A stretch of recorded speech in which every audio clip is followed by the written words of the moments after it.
다음 정청래 위원 신문해 주십시오. 예, 지난 대선은 국정원이 불법적으로 대선에 개입했고 경찰의 허위 수사 발표로 국민들의 표심을 왜곡한 부정선거였습니다. 미국 CIA가 대선에 개입하고 FBI가 허위 수사를 발표해서 미국 대통령이 당선되었다면 그 미국 대통령이 대통령으로서의 임무를 수행할 수 있었을까요? 원세훈 증인 말씀해 보세요. 이 부분에 대해서. 우리 국정원도 그런 사실이 없습니다. 증인, 저 잘 아시죠? 제가 정보위 간사로서 우리 원세훈 원장의 국정원에 대해서 제가 많은 협조를 했습니다. 인정하십니까? 네. 국가기밀을 유출한 적이 전혀 없죠. 국정원과 협조를 잘했죠. 국가 보안 기밀에 대해서는. 그렇죠? 네. 네. 저도 원세훈 원장님에 대해서는 개인적으로 참 안타까운 심정을 금할 길이 없습니다. 서울구치소 생활하시는데 불편한 점은 없으십니까? 그 말은 지금 드리지 않겠습니다. 네, 그렇습니다. 혹시 정권이 바뀌고 토사구팽 당했다 이런 억울한 심정은 혹시 없으십니까? 그런 생각은 없습니다. 박근혜 정부의 검찰에 의해서 구속됐는데 박근혜 정부에 대한 서운한 감정 없습니까? 솔직히 말씀하세요. 아니 지금 어쨌든 그런 거에 대해서는 제가 말씀드리지 네. 않습니다. 저는 원세훈 증인을 보호해 줄 것은 국민과 그리고 이 자리에서 진실을 말하는 것. 그래서 동정심, 국민의 따뜻한 눈물, 사람에 대한 사랑 그런 걸로 저는 원세훈 원장의 앞날의 인생을 보장받을 수 있다 이렇게 생각합니다. 남재준 원장이요. 원세훈 원장께서 기본적인 철학을 갖고 있었던 부분을 정면으로 부정한 발언을 몇 가지 했습니다. 확인하겠습니다. 심리전단 1개 팀에서 2009년 이후 4개 팀으로 왜 확대 개편했느냐라고 저희가 정보위 국감 때 물었을 때 원세훈 원장은 답변하지 않았습니다. 국가기밀이라고 했습니다. 근데 남재준 원장은 이렇게 얘기했습니다. 이명박 대통령이 승인했습니다. 심리전단 최종 책임자를 2급에서 1급으로 승진시켰습니다. 그것은 이명박 대통령이 제거하고 승인한 내용입니다. 이렇게 발설했습니다. 원세훈 원장은 답변하지 않았던 내용입니다. 원세훈 원장이 답변하지 않은 것이 옳을까요? 아니면 남재준 원장이 이렇게 말하는 것이 옳을까요? 누가 더 옳다고 생각하십니까? 거기에 대해서 답변하지 않겠습니다. NLL 대화록을 극구 공개하면 안 된다 하는 입장을 계속 견지하셨죠. 네. 그리고 여야가 합의해서 보더라도 그 보안을 지킬 자신이 있는가? 없다고 생각한다. 그래서 공개할 수 없다. 이렇게 말씀하셨죠. 정보위 국감 때요. 네, 그렇게 답변한 것 같습니다. 남재준 원장은 근데 이걸 무단으로 유출했습니다. 전직 국가정보원장으로서 어떻게 생각하십니까? 거기에 대해서 답변하지 않겠습니다. 자, 박근혜 정부의 검찰에서 원세훈 원장을 이렇게 기소했습니다. 피고인 원세훈이 제도정치권 진입을 저지하여야 한다고 지시한 특정 정당과 정치인에 대한 낙선 목적의 선거운동을 함으로써 그 지위를 이용하여 선거 개입 범죄 행위를 실행하였다. 이 공소사실 인정합니까? 동의하지 않습니다. 인정하지 않습니까? 예. 또 이렇게 공소사실에서 밝히고 있습니다. 박근혜 정부의 검찰 공소장입니다. 피고 원세훈은 3차장, 이종명, 심리전단, 민병주, 사이버팀 팀장 및 직원 등과 순차 공모하여 국가정보원장의 직위를 이용하여 정치관 행위를 함과 아울러 선거운동이 금지된 공무원으로서 그 지위를 이용하여 낙선 목적 선거운동을 하였다. 다시 말해서 박근혜 당선을 위하여 문재인 낙선을 위하여 원장이 이렇게 조직적으로 했다는 겁니다. 검찰은 이렇게 보고 있습니다. 인정하십니까? 인정하지 않습니다. 자, 이것은 서울경찰청 사이버수사대 분석관들이 국정원 여직원이 달았던 댓글들을 지우는 현장입니다. 범죄의 동영상입니다. 이 동영상도 부정합니까? 저는 그 내용을 원장님 증인 잘 모르시겠지만 127시간 동안 서울경찰청 사이버 디지털 분석실에서 분석한 127시간이 그대로 동영상으로 지금 유포되고 있습니다. 저희가 입수했어요. 거기에 보면 댓글 흔적 발견했다. 이거 국정원 큰일 났네. 이거 국민들이 하면 난리 나겠네. 그래서 김용판 청장의 지시로 이것을 축소, 왜곡, 허위로 발표하기로 공모하여 12월 16일 날 밤 발표하는 겁니다. 원세훈 원장은 국정원 구치소에 있기 때문에 이 사실을 모를 겁니다. 127시간 증거 분석 전 과정이 이 CD에 담겨져 있습니다. 증인도 모르는 사이에 어쩌면 증인의 불법적인 지시로 이렇게 국정원 직원들이 댓글을 달았던 흔적입니다. 그래서 12월 16일 날 밤 박근혜 후보가 댓글 흔적 없다고, 그리고 여직원은 무죄라고 이렇게 대선 유세장에서 얘기하고 다니는 겁니다. 근데 놀라운 사실은 경찰의 허위수사 발표 3시간 전에 박근혜 후보가 그 국정원 여직원의 댓글 달았던 증거는 안 나왔다고 얘기합니다. 이미 발표 내용을 알고 있어요. 김무성 총괄 본부장도 이미 증거가 안 나오고 있다. 경찰 수사 발표가 오늘 있을 예정이다. 이렇게 미리 얘기한 겁니다. 그래서 국정원과 경찰, 박근혜 캠프가 커넥션이 있는 거 아니냐, 이런 강한 의혹을 갖고 있습니다. 원세훈 원장, 오늘 다음은 김재원 의원 신문해 주십시오. 예, 경북 군의여성 충성. 예, 경북 군의의성 청송 출신 김재원 의원입니다. 오전에 이어서 우리 김용판 증인, 다시 한번 물어볼게요. 그 12월 16일 날 22시 30분경 이 보도 자료 배포할 때, 그때 당시에는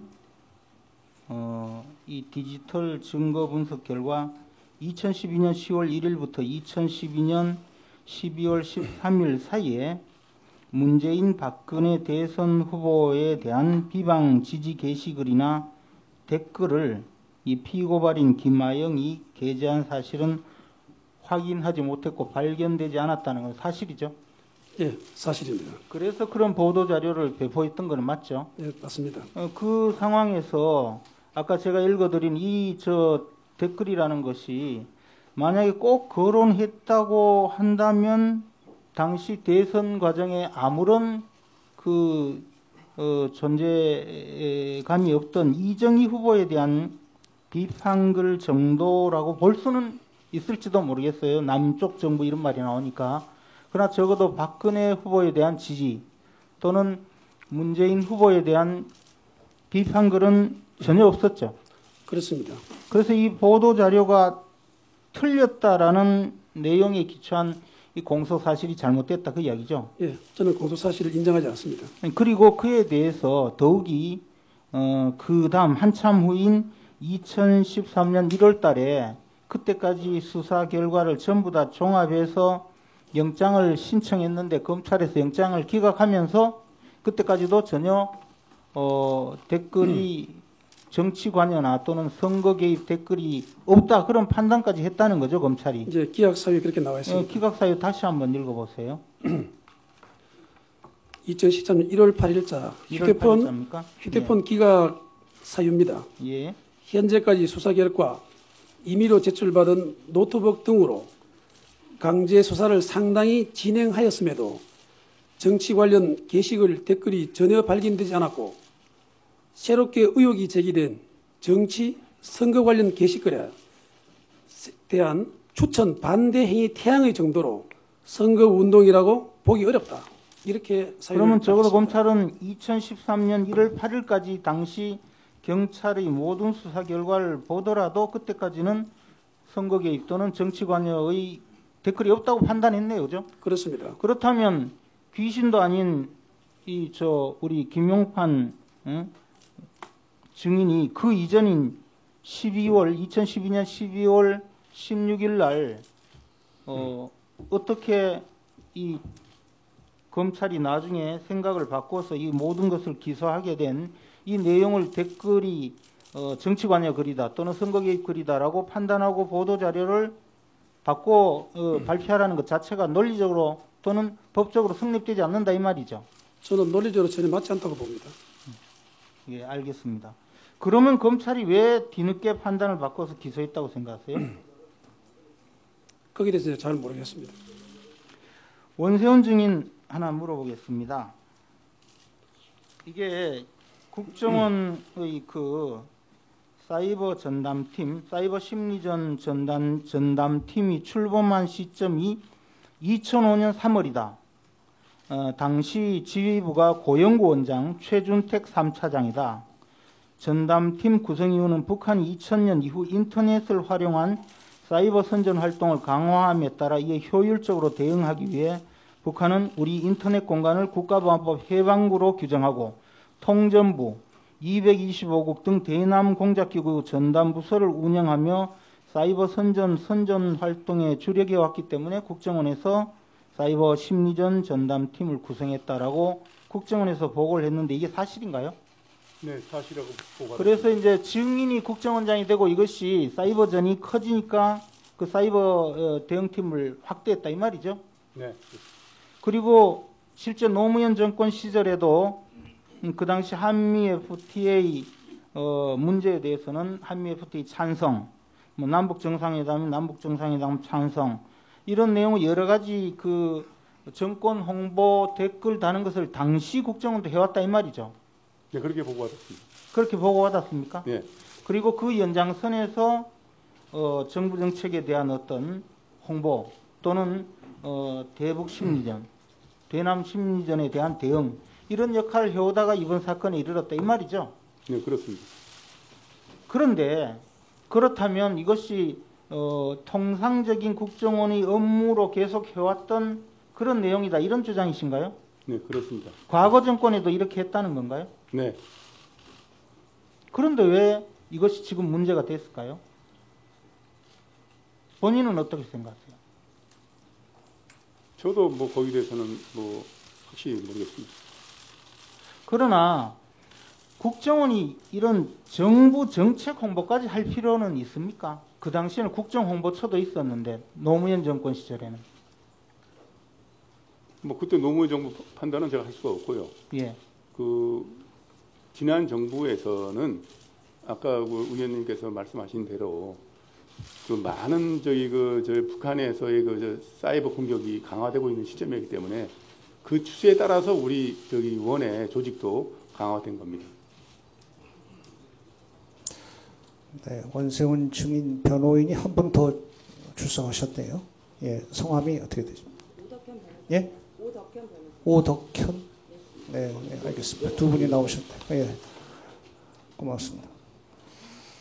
다음 박영선 위원 신문해 주십시오. 저기 영상 화면을 조금 활용을 하겠습니다. 이렇게 안 만났으면 좋았을 걸 그랬다는 생각이 많이 듭니다.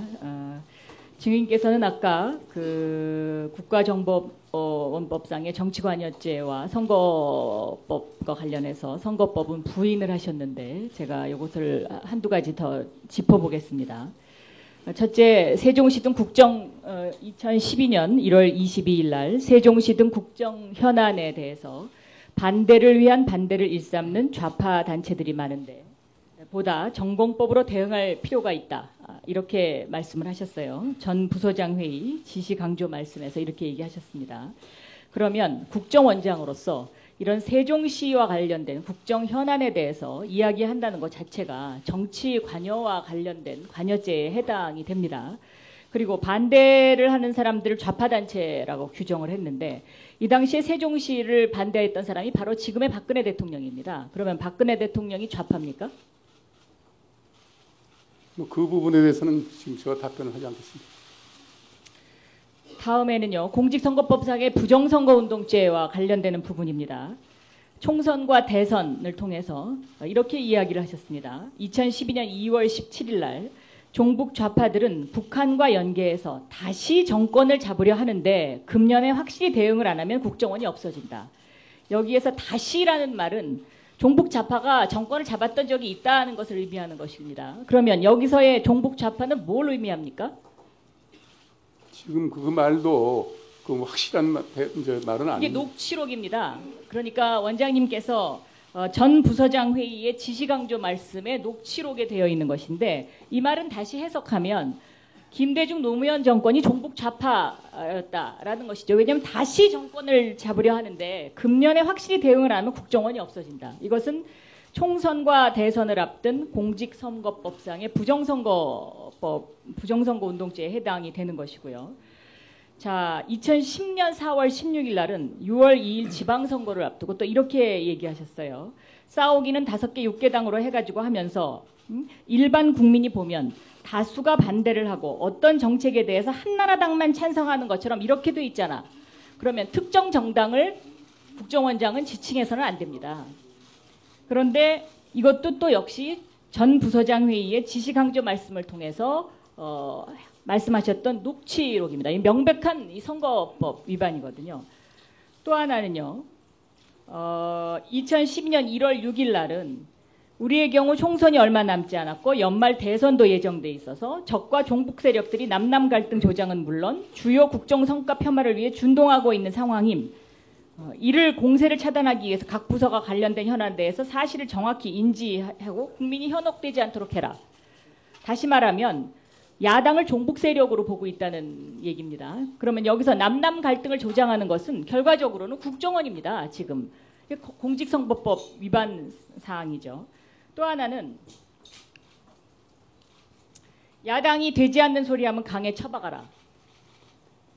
4대강 문제 뭐 이렇게 떠들어도 2012년 2월 17일인데 어떻게 국정원장께서 이런 이야기를 하실 수가 있는지, 더군다나 전 부서장을 앞에 놓고 또 2012년 4월 20일 날은 종북 좌파들이 한 40명이 여의도 진출했다. 여기서 40명은 누구를 지칭하는 겁니까? 뭐 현재는 기억이 잘 안 나지만은 어쨌든 그걸 주장하는 게 아니고 얘기한 게 아니고 그 국가보안법이라든가 국가보안법, 그럼 국가보안법 위배한 사람이 40명 국회의원으로 들었다는 얘기인가요? 어쨌든 그때 당시에 그렇잖아요. 이게 사실관계가 첫째 틀리지 않습니까? 그러니까 이 40명이 누굽니까? 어쨌든 뭐 그때 당시에 언론은 보고 거기에 대한 소외를 얘기한 겁니다.